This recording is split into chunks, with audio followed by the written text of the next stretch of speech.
Hi guys, it's Lisa Murphy, and this afternoon on our porch time, patio time, story time, I have a classic favorite for you today, Alexander and the Terrible, Horrible, No Good, Very Bad Day by Judith Forst. Do you know this one? The sun is kind of going back and forth, so I'm not sure how the lighting is going to be. I went to sleep with gum in my mouth, and now there's gum in my hair. And when I got out of bed this morning, I tripped on the skateboard, and by mistake, I dropped my sweater in the sink while the water was running, and I could tell that it was going to be a terrible, horrible, no good, very bad day. At breakfast, Anthony found a Corvette Stingray car kit in his breakfast cereal box, and Nick found a junior undercover agent code ring in his breakfast cereal box. But in my breakfast cereal box, all I got was breakfast cereal. I think I'm going to move to Australia. In the carpool, Mrs. Gibson let Becky have a seat by the window. Audrey and Elliot got seats by the window, too. I said I was being scrunched. I said I'm being smushed. I said if I don't get a seat by the window, I'm going to be sick. Nobody answered. I could tell it was going to be a terrible, horrible, no good, very bad day. My back is a little itchy. At school, Mrs. Dickens liked Paul's picture of a sailboat better than my picture of an invisible castle. Do you see it? His invisible castle. At singing time, she said that I sang too loud. At counting time, she said I left out 16.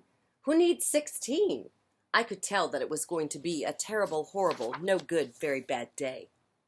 I could also tell because Paul said I was not his best friend anymore.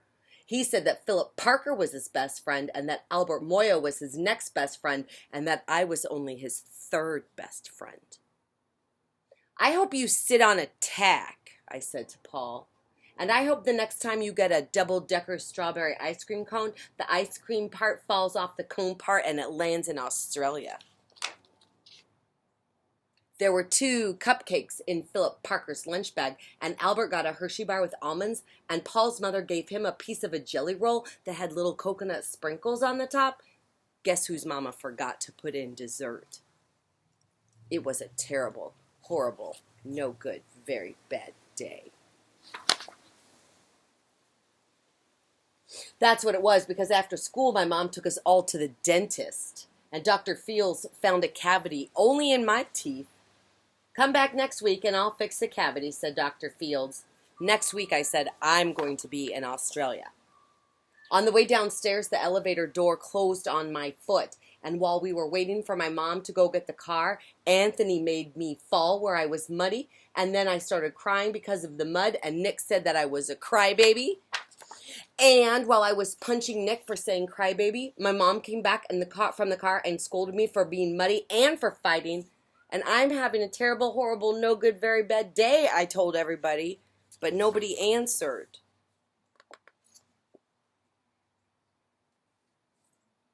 So then we went to the shoe store to buy some sneakers.